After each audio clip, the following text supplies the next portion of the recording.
बिरजू लकड़हारा रोज की तरह लकड़ी तोड़ने वन में जा रहा होता है। जाते जाते अकेले ही बात कर रहा था। आज तो मुझे किसी तरह अच्छी लकड़ियां काट कर ढूंढनी होंगी। अब तो मेरे पास ज्यादा धन भी नहीं बचा है। वो तो अच्छा हुआ कि महामंत्री जी ने मुझे उनके महल में लकड़ियां पहुंचाने को कहा, नहीं तो पता नहीं मैं भविष्य के लिए धन कैसे प्राप्त करता। चलो बिरजू, काम पर लग जाओ। बिरजू वन में आता है। वन में देखता है तो उसे कहीं अच्छी लकड़ियां नहीं दिखती। हाँ, लगता है आज बाकी लकड़हारे मेरे आने से पहले लकड़ियां तोड़कर जा चुके हैं। अब क्या करूं? यहाँ तो सूखी लकड़ियां बची ही नहीं हैं। आज तो मुझे किसी भी परिस्थिति में लकड़ियां तोड़नी ही है, नहीं तो महामंत्री से क्या कहूँगा। वो तो किसी और से लकड़ियां खरीद लेंगे और मेरा नुकसान हो जाएगा। एक काम करता हूँ, वन के दूसरे क्षेत्र में जाकर लकड़ियां ढूंढता हूँ, कदाचित वहाँ अच्छी लकड़ियां मिल जाएं। ऐसा विचार करके बिरजू वन के दूसरे क्षेत्र में जाने लगता है। थोड़ी दूर जाने के बाद बिरजू को उसके सामने नाचता हुआ एक मोर दिखाई देता है। उसे देखकर बिरजू आश्चर्यचकित हो जाता है। अरे ये क्या? ये मोर कितना सुंदर नृत्य कर रहा है, परंतु अभी तो ना बारिश हो रही है और ना ही इतना प्रसन्न मौसम है, तो ये मोर नाच क्यों रहा है? उस मोर के पंख नाचते हुए नीचे गिर रहे थे। तभी बिरजू देखता है कि वहाँ एक सुंदर सुनहरे रंग का पेड़ खड़ा था। कितना सुंदर पेड़ है। यदि मैं इस पेड़ को काटकर इसकी लकड़ी बेचूं, तो मुझे कितना ज्यादा धन मिलेगा। महामंत्री भी सुनहरी लकड़ी को देखकर खुश हो जाएंगे। इस लकड़ी को काटकर मेरी रोज रोज की धन की समस्या समाप्त हो जाएगी और मुझे कम मेहनत में धन प्राप्त हो जाएगा। उधर राजमहल में महाराज बहुत चिंता में बैठे हुए थे। वो महामंत्री से मंत्रणा कर रहे थे। महामंत्री जी, आज 10 दिन हो गए हैं, परंतु अभी तक राजकुमार की कोई जानकारी प्राप्त नहीं हुई। हाँ महाराज, हमारे सारे गुप्तचर पूरे राज्य में घूम रहे हैं, परंतु राजकुमार का कहीं पता नहीं चल रहा है। समझ नहीं आ रहा है कि राजकुमार कहाँ जा सकते हैं। हमारे राज्य की सुरक्षा के हेतु से राजकुमार के खो जाने की बात राज्य में फैलनी नहीं चाहिए। यदि ये बात प्रजा को पता चल गई तो प्रजा में भय उत्पन्न हो सकता है। हाँ महाराज, प्रजाजन विचार करेंगे कि इतनी सुरक्षा में होते हुए भी यदि राजकुमार राजमहल से खो सकते हैं तो हम आम लोगों की क्या कथा। आप चिंता मत कीजिए महाराज, राजकुमार स्वस्थ होंगे। हमें शीघ्र ही उनके विषय में कोई जानकारी प्राप्त हो जाएगी। बिरजू उस पेड़ के पास जाने लगता है। इस पेड़ को काटने से पहले इसे स्पर्श कर लूं। ऐसा सुनहरा पेड़ देखने का सौभाग्य पता नहीं कब प्राप्त होगा। ऐसा विचार करके बिरजू उस पेड़ को स्पर्श करने जाता है। तभी उस पेड़ से आवाज आती है, रुको, मुझे स्पर्श मत करो। अरे ये पेड़ बोल कैसे रहा है? मुझे स्पर्श मत करो। यदि तुम मुझे स्पर्श करोगे तो तुम इस पेड़ में समा जाओगे। क्या? ये कैसे हो सकता है? तुम अवश्य कोई मायावी हो। नहीं, मैं मायावी नहीं, मैं तो एक परी हूँ।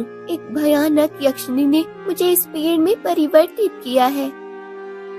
क्या? यक्षिणी? हाँ, और ये मोर जो नृत्य कर रहा है वो एक गंधर्व है, स्वर्ग से आया है। यक्षिनी ने इसे भी मोर में परिवर्तित किया है। ये सब क्या बोल रहे हो? मुझे कुछ समझ नहीं आ रहा है। मैं तुम्हें शुरुआत से सब बताती हूँ। पेड़ बताने की शुरुआत करता है। कुछ दिनों पहले, अरे वाह, कितना सुंदर वन है ये। इस वन में कितने स्वादिष्ट फलों के पेड़ हैं। वाकई में मैं अभी कुछ फल तोड़कर खा लेती हूँ। तभी वहाँ एक यक्षिनी आती है। वाह, कितनी सुंदर परी है ये। कोई एक बार इसका सौंदर्य देख ले तो बार बार इसे देखने का मन हो जाएगा। मुझे भी इसी की तरह सुंदर बनना है। मैं अभी इसका सौंदर्य छीन लेती हूँ। यक्षिनी परी पर जादू करने उसके पास जाने लगती है। तभी वहाँ एक गंधर्व आता है। परी, सावधान हो जाओ, ये यक्षिणी तुम पर जादू करने आ रही है। गंधर्व की बात सुनकर परी सावधान हो जाती है और यक्षिणी की जादू से बच जाती है। तुम कौन हो जिसने मेरे कार्य में बाधा डाली है? मैं स्वर्ग का गंधर्व हूँ, पृथ्वी पर किसी कार्य से आया हूँ। तुम परी के साथ दुष्टता कर रही थी, इसीलिए मैंने तुम्हारे कार्य में बाधा डाली है, दुष्ट यक्षिणी। एक गंधर्व जिसका कार्य गायन और नृत्य करना है, वो मेरा अपमान कर रहा है। तुम्हें इस बात का दंड मिलना ही चाहिए, परंतु तुमसे पहले मैं इस परी को दंड दूंगी। परंतु मैंने क्या किया है? मेरा क्या अपराध है? तुम्हारा कोई अपराध नहीं है, परंतु मैं तुम्हारा सौंदर्य नहीं छीन पाई, इसलिए यदि मैं तुम्हारी तरह सौंदर्यवती नहीं हो सकती तो तुम्हें सौंदर्य धारण करने की अनुमति नहीं है, इसलिए मैं तुम्हें एक पेड़ बना दूंगी। ऐसा कहकर यक्षिणी एक ही क्षण में परी को पेड़ में परिवर्तित कर देती है। परी पेड़ तो बन जाती है, परंतु उसके सौंदर्य के कारण पेड़ को भी सुनहरा रंग प्राप्त हो जाता है। तुम्हें पेड़ में परिवर्तित करने के बाद भी तुम्हारा सुनहरा रंग चमक रहा है। ठीक है, तुम्हें एक और श्राप देती हूँ। यदि तुमने किसी से सहायता मांगी और सहायता के लिए यदि किसी ने तुम्हें स्पर्श किया तो वो भी इस पेड़ में समा जाएगा। फिर अब तुम्हारी बारी है गंधर्व। तुम्हें गायन और नृत्य करने का बहुत अनुभव है ना, इसलिए मैं तुम्हें एक मोर बना देती हूँ जो सदा बिना रुके नृत्य करेगा। नृत्य करते करते जब तक तुम्हारे सारे मोर पंख झड़ जाएंगे तब तुम्हारी मृत्यु हो जाएगी। परी को पेड़ और गंधर्व को मोर बनाकर यक्षिणी चली जाती है। मोर नाचने लगता है। इतने दिनों से मैं पेड़ बनकर यहाँ फंसी हुई हूँ और ये मोर नाच रहा है। इसके कितने मोर पंख झड़ गए हैं। मुझे भय है कि शीघ्र ही इसे अपना वास्तव रूप प्राप्त नहीं हुआ तो इसकी मृत्यु हो जाएगी। नहीं, ऐसा नहीं होगा। मैं तुम दोनों की सहायता करूँगा। परंतु कैसे? हमें तो उस यक्षिणी के विषय में कुछ भी पता नहीं है। हाँ, परंतु मुझे विश्वास है कि इसी वन में उस यक्षिणी के विषय में जानकारी मिल सकती है। तुम चिंता मत करो, मैं शीघ्र ही तुम दोनों को अपने वास्तव रूप में ले आऊंगा। बिरजू अपनी कुल्हाड़ी उठाकर चलने लगता है। वो थोड़ी दूर जाता ही है कि तभी एक बंदर भागते हुए उसके पास आता है। मेरी सहायता करो, मेरे प्राणों का रक्षण करो, वो सर्प मुझे खा लेगा। एक बोलने वाला बंदर? इसका अर्थ है कि यक्षिणी ने किसी और को भी अपने जादू से पीड़ा दी है। तुम चिंता मत करो। तभी वहाँ एक महाभयानक सर्प आता है। उस बड़े काले रंग के सर्प को देखकर बंदर भयभीत हो जाता है। बिरजू सामने जाता है और अपनी कुल्हाड़ी से उस सर्प के 2 टुकड़े कर देता है। सर्प की मृत्यु हो जाती है।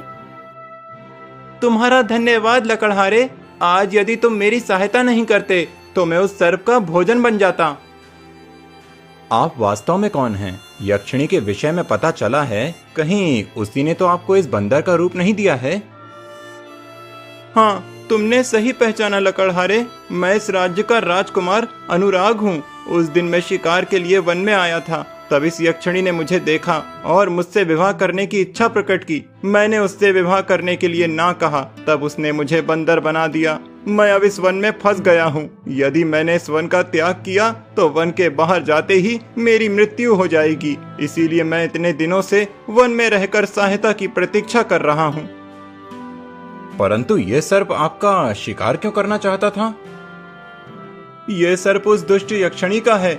उसे किसी का भय नहीं है। उसने वन के कई प्राणियों को अपना भोजन बनाया है। आप चिंता मत कीजिए राजकुमार, मैं आपकी सहायता करूंगा। शीघ्र ही आप अपने वास्तव रूप में आएंगे। बिरजू वन से बाहर आता है। वो राजमहल में जाता है और महाराज, महाराज! क्या हुआ लकड़हारे? महाराज, राजकुमार के विषय में मुझे आपको कुछ बताना है। क्या? राजकुमार के विषय में? परंतु तुम्हें राजकुमार के विषय में क्या पता है? महाराज, राजकुमार अनुराग वन में एक बंदर बनकर बंदी बन गए हैं। वो उस वन का त्याग नहीं कर सकते। ये क्या बोल रहे हो? बिरजू, ये क्या प्रलाप कर रहे हो तुम? राजकुमार और बंदर बने हैं? मैं प्रलाप नहीं कर रहा हूँ महामंत्री जी। मैं आज आपके लिए वन में लकड़ियां तोड़ने गया था, तब मुझे एक बोलने वाला पेड़ मिला। वहीं एक मोर लगातार नाच रहा था। पेड़ ने मुझसे कहा कि एक यक्षिणी ने उनकी ऐसी दशा की है। मैं आपको ये जानकारी देने आ रहा था कि तभी मुझे एक बंदर मिला जिसे एक बड़ा सा सर्प खाने आ रहा था।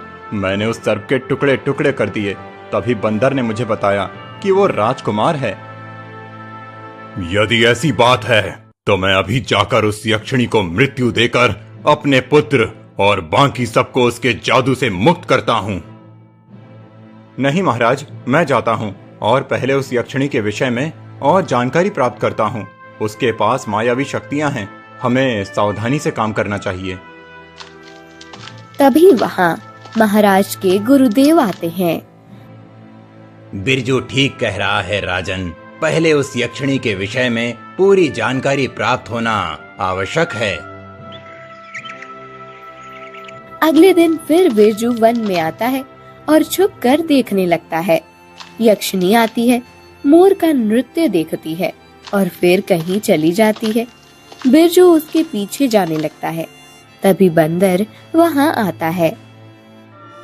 राजकुमार, वो यक्षिणी कहाँ जा रही है? लकड़हारे, मैंने इतने दिनों में यक्षिणी के दिन क्रम को देखा है।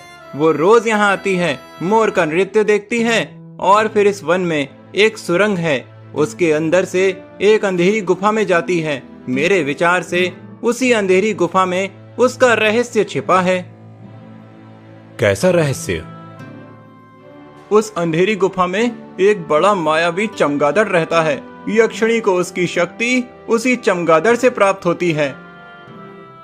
मतलब इस यक्षिणी को इस वन में हम हरा नहीं सकते। पहले उसके उस शक्ति देने वाले चमगादड़ को नष्ट करना होगा।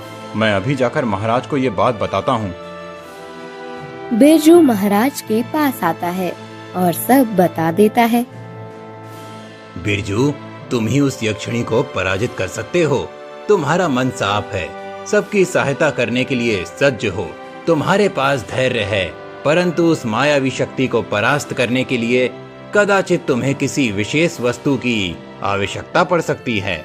इसीलिए मैं तुम्हें ये पवित्र जल दे रहा हूँ।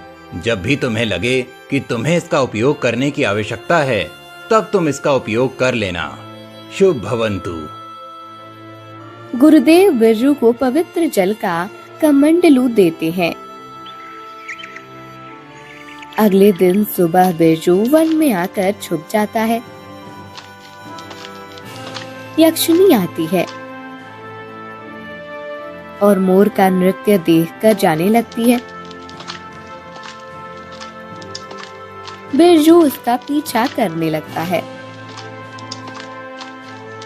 बिरजू के हाथ में कमंडलू था तो दूसरे हाथ में कुल्हाड़ी थी। बिरजू धीरे धीरे यक्षिणी के पीछे जाने लगता है। यक्षिणी उस सुरंग के मार्ग से एक गुफा में चली जाती है। बिरजू भी उसके पीछे जाता है। अरे कितना अंधेरा है यहाँ, मुझे तो कुछ दिखाई नहीं दे रहा है। अब मैं उस यक्षिणी और चमगादड़ को कैसे ढूंढूंगा? बिरजू ऐसा विचार कर रहा था कि तभी उसे यक्षिणी की आवाज आती है। मेरे प्रिय चमगादड़, तुम्हारे कारण ही मेरी शक्ति है। तुम मुझे अब इतनी ज्यादा शक्ति प्रदान करो कि मैं सर्वशक्तिशाली बन जाऊं। अब मैं ऐसे सबसे छुपकर नहीं रहना चाहती। यक्षिणी के ऐसे कहते ही वहाँ रोशनी फैल जाती है। चमगादड़ अपनी चोंच से यक्षिणी को शक्ति प्रदान करने लगता है। उस रोशनी का फायदा उठाकर बिरजू यक्षिणी के पास आता है। तुम लकड़हारे, तुम यहाँ कैसे पहुँच गए? ये स्थान एक गुप्त और रहस्यमय स्थान है। यहाँ आने की किसी को अनुमति नहीं है। मैं तुम्हारा और तुम्हारे शक्तिदाता का अंत करने आया हूँ दुष्ट यक्षिणी। तुम एक सामान्य लकड़हारा हो और मेरा अंत करने का स्वप्न देख रहे हो। मूर्ख हो तुम। मैं अपनी जादू से तुम्हें यहाँ से सदा के लिए गायब कर दूंगी। ऐसा कहकर यक्षिणी बिरजू पर जादू करने के लिए उसके पास आने लगती है। तभी बिरजू अपनी समय सूचकता से कमंडलू का पवित्र जल यक्षिणी के शरीर पर डालता है। यक्षिणी उसकी शन पुतले की तरह वहीं जम जाती है। मुझे गायब करने चली थी ना तुम दुष्ट यक्षिणी। अब देखो, तुझे ऐसे इस भूमि से गायब करता हूँ कि कभी किसी की दृष्टि में नहीं आओगी। यक्षिणी की ऐसी दशा देखकर चमगादड़ क्रोधित हो जाता है और उड़ते हुए बिरजू के पास आने लगता है।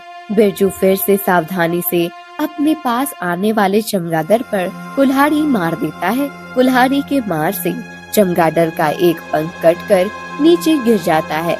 यक्षिणी ये सब देख रही होती है पर कुछ कर नहीं पाती है। देख यक्षिणी, अपने शक्ति स्रोत चमगादड़ की अवस्था देख। तू अपनी जगह से नहीं हिल सकती, परंतु सब कुछ देख सकती है।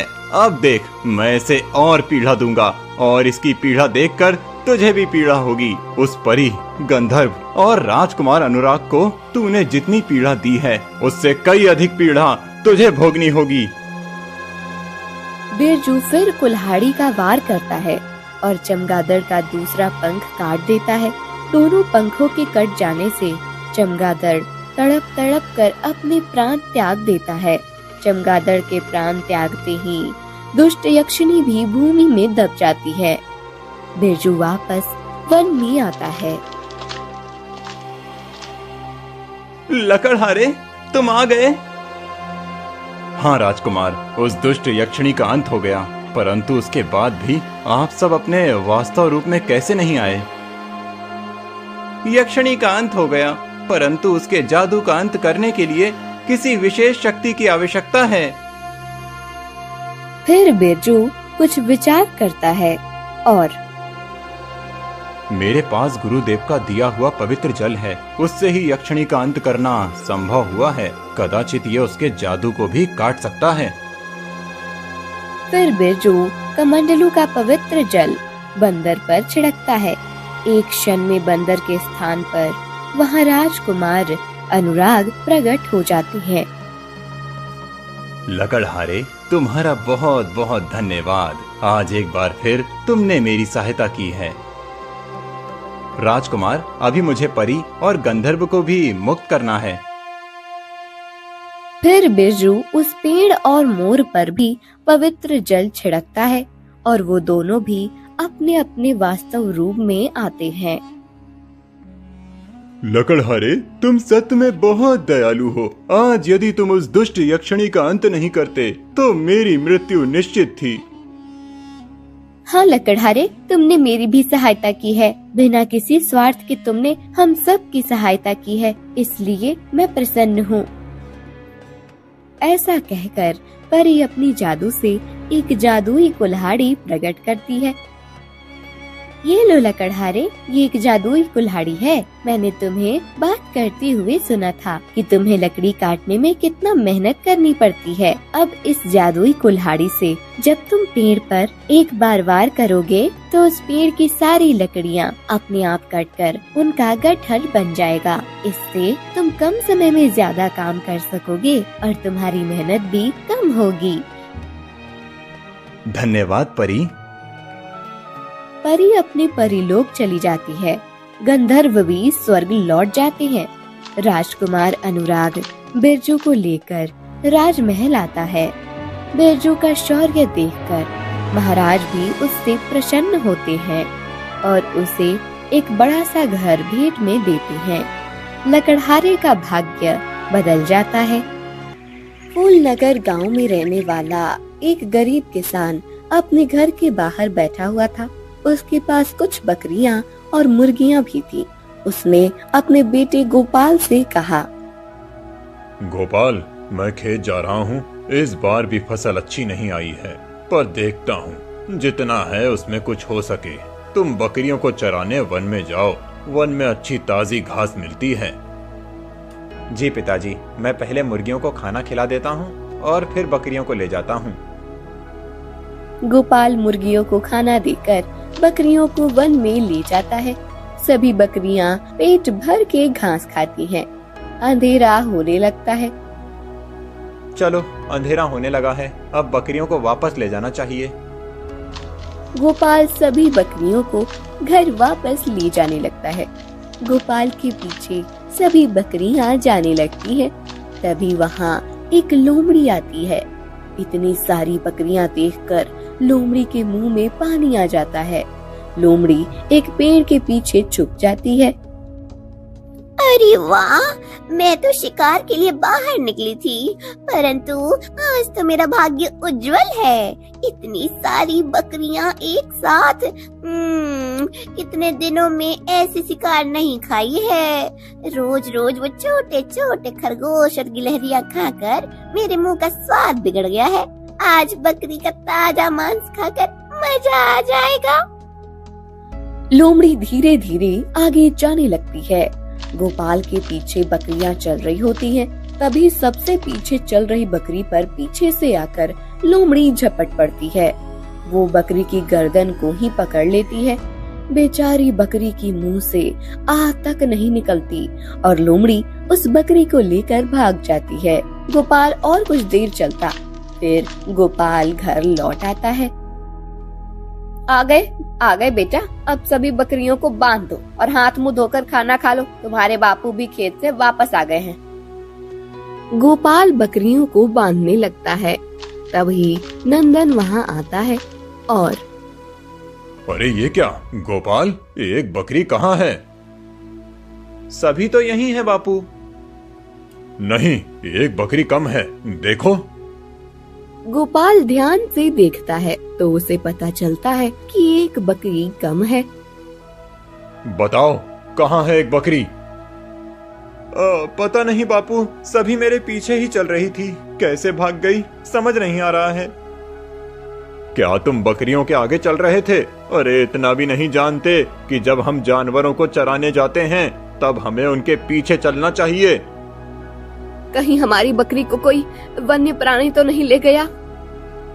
मुझे भी वही भय लग रहा है। गोपाल, अब कभी बकरियों को लेकर वन में मत जाना। कदाचित वो जानवर शिकारी फिर से बकरी का शिकार करने आ सकता है। इधर वन में लोमड़ी उस बकरी को खाकर तृप्त हो जाती है। फिर भी आधी बकरी बच जाती है। कितनी स्वादिष्ट बकरी थी। इतना मांस खाया बकरी का, फिर भी अभी इतनी बची है। एक काम करती हूँ, इस बकरी को मिट्टी के अंदर छुपा देती हूँ, नहीं तो दूसरा कोई आकर मेरी बची हुई बकरी को खा लेगा। फिर लोमड़ी मिट्टी में गड्ढा खोदकर बची हुई बकरी को छुपा देती है। 2 दिनों के बाद लोमड़ी बची हुई बकरी भी खत्म कर देती है। फिर कुछ दिनों तक लोमड़ी को खाना नहीं मिलता। एक दिन, बहुत दिन हो गए हैं, कोई शिकार नहीं मिली है। मुझे तो लगता है कि अब मुझे उस बकरी की खुशबू को सूंघकर उसके बारे में पता लगाना चाहिए। लोमड़ी बकरी की गंध सूंघते हुए किसान नंदन के घर तक आकर पहुंच जाती है। वो वहीं रुककर रात होने का इंतजार करने लगती है। रात होने के बाद किसान का परिवार सो जाता है। बकरियों को आंगन में बांधकर रखा हुआ था। ये देखकर लोमड़ी झट से आती है और एक बकरी को पकड़कर वन में भाग जाती है। अगले दिन नंदन देखता है कि जहाँ पर बकरी बंधी थी वहाँ सिर्फ एक रस्सी है। गोपाल, राधा, देखो, एक बकरी चली गई, कुछ मुर्गियां भी गायब हैं। ये क्या कह रहे हैं आप? बकरी कहाँ चली जाएगी? उसे तो बांध कर रखा था। हाँ, परंतु अब देखो, यहाँ सिर्फ रस्सी है। मुझे तो लगता है कि कोई बकरी को उठाकर ले गया है। पर ऐसा कौन कर सकता है? गोपाल और नंदन बकरी को ढूंढने लगते हैं, परंतु उन्हें बकरी कहीं नहीं मिलती। ऐसे ही अब हर 2 दिनों के बाद लोमड़ी आकर एक एक बकरी को ले जाने लगती है। एक दिन गोपाल लोमड़ी के पंजों के निशान देख लेता है। बापू देखिए, लोमड़ी के पंजों के निशान। नंदन और राधा बाहर आकर देखते हैं। तब उन्हें बकरियों के गायब होने का कारण समझ आता है। मुझे जिसका भय था वही हुआ है। उस दिन वन में बकरी को उस लोमड़ी ने ही पकड़ा होगा और उसका शिकार किया होगा। अब उसे बकरी के मांस का स्वाद अच्छा लगने लगा है, इसीलिए वो एक एक करके हमारी बकरियां ले जा रही है। लगता है वो बकरी के साथ मुर्गी भी ले गई है। उस लोमड़ी का कुछ करना चाहिए, नहीं तो हमारी सारी बकरियां मार डालेगी। कितने जतन से हमने इन बकरियों को बड़ा किया है। हाँ, जब खेती से हमें ज्यादा धन नहीं प्राप्त होता तब उन्हीं बकरियों का दूध बेचकर हम धन कमाते हैं। मुर्गियों के अंडे से भी अच्छी कीमत मिलती है। तभी वहाँ धनीराम सेठ आते हैं। अरे नंदन, क्या हुआ? बहुत दिनों से तुम बकरी का दूध लेकर हवेली पर नहीं आए। और वो श्याम भी बता रहा था कि उसके यहाँ मुर्गी के अंडे भी नहीं भेजे हैं तुमने कुछ दिनों से। अरे धनीराम सेठ, अब क्या बताऊं आपको। अभी हम वही बात कर रहे थे। एक लोमड़ी आकर बकरी या मुर्गी को ले जाती है। कितने प्रयास किए पर वो शिकार करती ही है, इसीलिए मैं दूध और अंडे नहीं दे पा रहा हूँ। अच्छा, ऐसी बात है। देखो भाई, जल्दी ही उस लोमड़ी का कुछ बंदोबस्त करो। तुम्हें तो पता है कि मेरे बेटे की सेहत के लिए वैद्य जी ने बकरी का दूध पीने को कहा है और गांव में तुम्हारे सिवा किसी के पास बकरियां नहीं हैं। जी धनीराम सेठ जी, मैं जल्दी ही कुछ करता हूँ। और हाँ, आप भी गांव में सबको कह देना कि अपने अपने जानवर आंगन में बांधने के स्थान पर कहीं सुरक्षित जगह पर बांधें। वो लोमड़ी बड़ी चालाक है, किसी के भी जानवर को शिकार बना सकती है। हाँ हाँ, बता दूंगा और श्याम को भी जानकारी दे दूंगा। ठीक है? आपका बहुत बहुत धन्यवाद। धनीराम सेठ चले जाते हैं। देखा, अब अगर हमने दूध और अंडों को बेचना भी बंद कर दिया तो हमें बड़ा नुकसान हो जाएगा। नहीं, मैं जल्दी ही उस लोमड़ी के बारे में कुछ सोचता हूँ। आज से हम बकरियों को आंगन में नहीं, हमारे घर में ही बांधेंगे। और हाँ, मुर्गियों को भी टोकरी के नीचे संभाल कर रख देना। रात हो जाती है और गोपाल मुर्गियों को टोकरी के नीचे छुपा कर रखता है।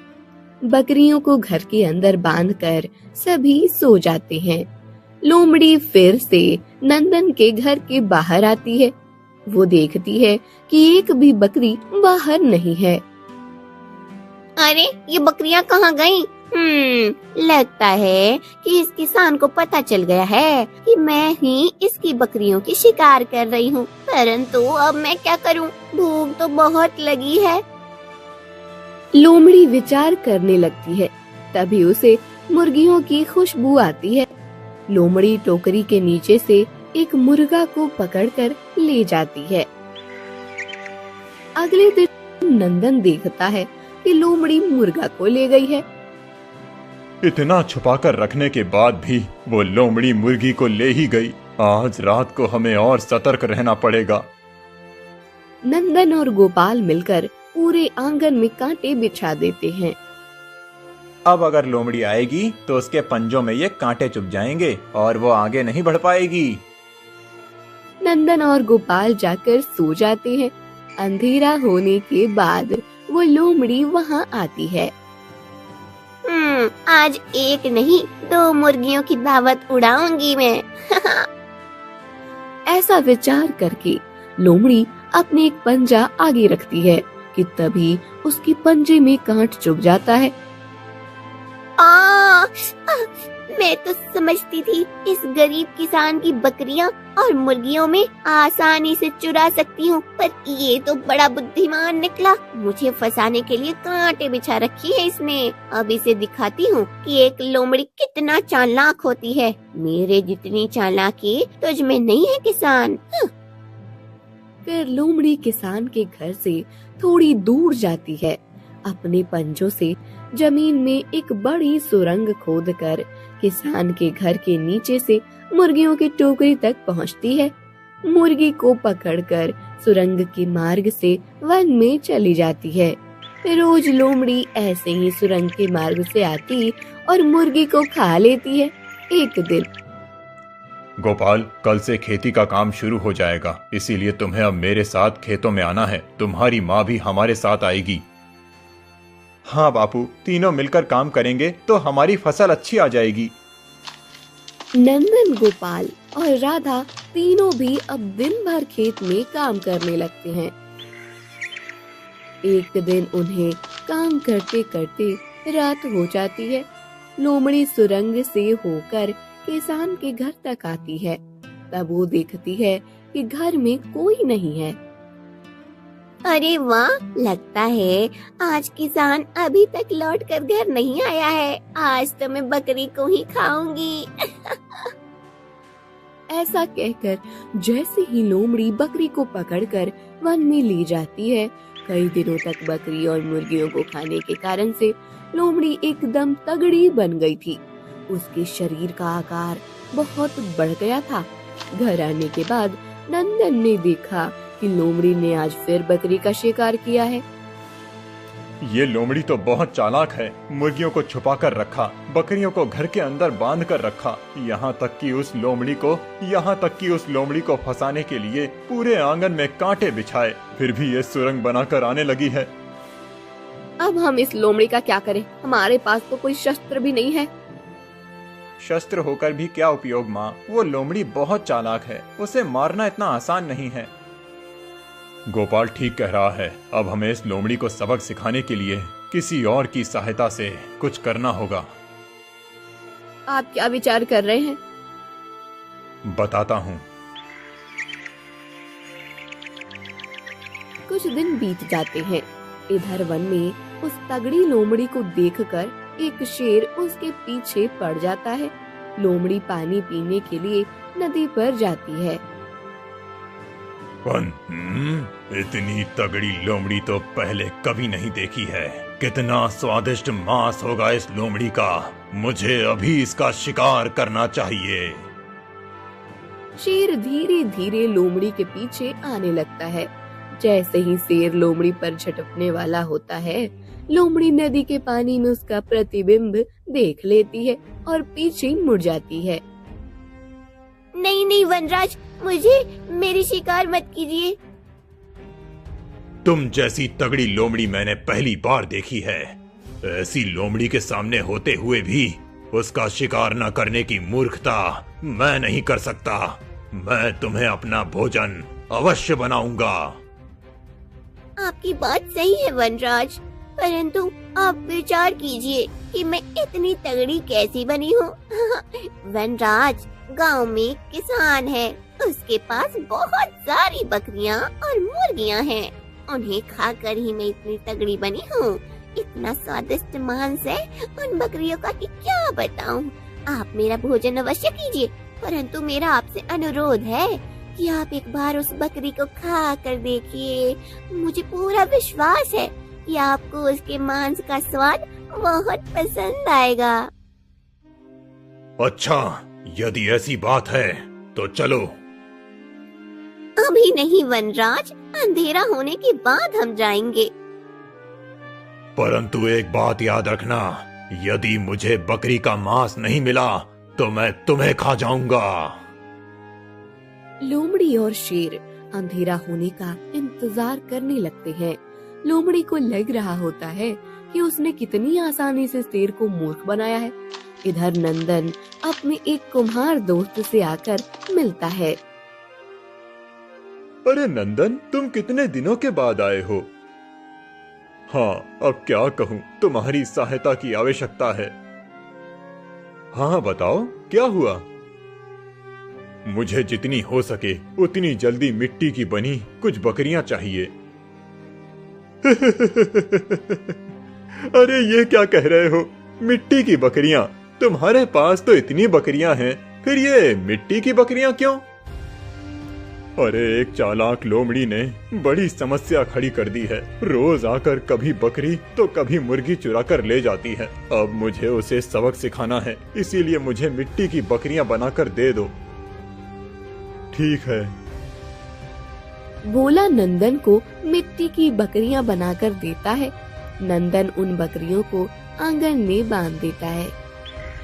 रात हो जाने के बाद नंदन, राधा और गोपाल घर के अंदर छुपकर देखने लगते हैं। कुछ देर के बाद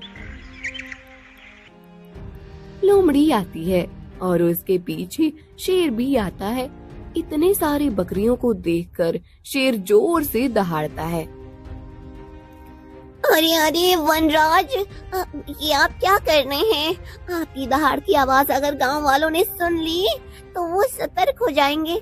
आप शांत रहिए, मैं जाकर बकरी को पकड़कर लाती हूँ, तब तक आप मेरी यही प्रतीक्षा कीजिए। लोमड़ी धीरे से आंगन में आती है। अरे वाह, उस शेर को तो मैंने कितनी आसानी से मूर्ख बनाया है। बड़ा बनकर राजा बना घूमता है। अब एक बकरी उसे दे दूंगी और एक मैं खाऊंगी। एक बार उसे बकरी दे दूंगी, फिर वो मेरा कुछ नहीं बिगाड़ेगा। लोमड़ी एक बकरी के पास आकर उस पर झपट पड़ती है, पर जैसे ही वो अपने दांतों से उस बकरी को पकड़ती है, उसके दांत टूट जाते हैं और उसके मुंह से खून बहने लगता है। अरे ये क्या? ये तो मिट्टी की बनी बकरी है। एक एक करके लोमड़ी और भी कुछ बकरियों को पकड़ने की कोशिश करती है, पर सभी मिट्टी की ही बनी होती हैं। लोमड़ी के सारे दांत टूट जाते हैं। खून भरे मुंह से वो बाहर आती है। उसके मुंह को खून लगा देखकर, ये क्या, तुम अकेले ही बकरी को खाने बैठ गई? मेरे लिए बकरी नहीं लाई तुम? अरे वनराज, उस दुष्ट किसान ने मुझे मूर्ख बनाया है। उसने मिट्टी की बकरियां बनाकर बांध कर रखी हैं। उस मिट्टी की बकरियों के कारण ही मेरे दांत टूट गए हैं। असत्य बोल रही हो तुम। अब मैं तुम्हें नहीं छोड़ूंगा। शेर ऐसा कहकर लोमड़ी पर झपट पड़ता है और उसका शिकार कर लेता है। अपनी शिकार को वन में ले जाकर शेर बड़ी आराम से खा लेता है। दूसरों को मूर्ख बनाने के प्रयास में लोमड़ी खुद ही मूर्ख बन जाती है और उसके प्राण चले जाते हैं। लोमड़ी का संकट हमेशा के लिए दूर हो जाता है और नंदन चैन की सांस लेता है।